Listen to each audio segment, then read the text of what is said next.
Sumasama ang loob ko, wala man lang akong makausap na makakaunawa sa akin. Yung tipong matutulungan din ako, yung hindi ako huhusgahan. Ang hirap. Mahirap kapag wala kang pera, mahirap kapag wala kang mga kaibigan, wala kang power, wala kang kahit ano.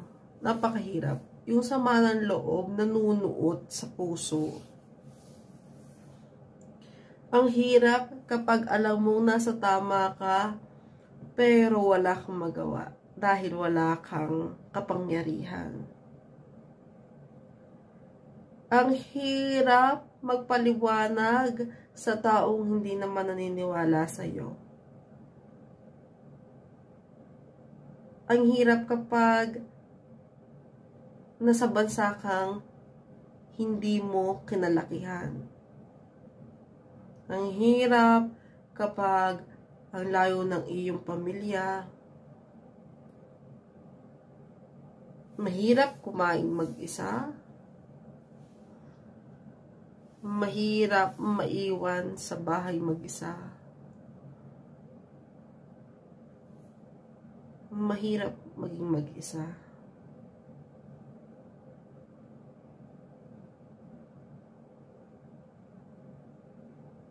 Ang sakit sa puso. Ang sakit sa dibdib. Ang bigat sa puso. Masakit sa ulo.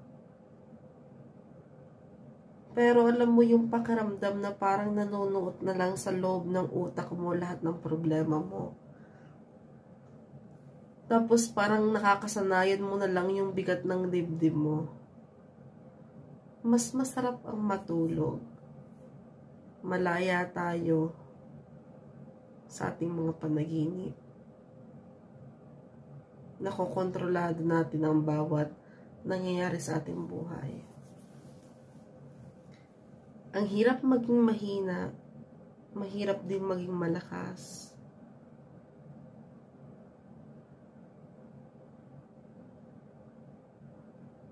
Mahirap kapag hindi mo alam kung meron ka pa bang dadatnan. Mahirap ang isang OFW na hindi mo alam na uuwi ba akong buo pang aking pamilya?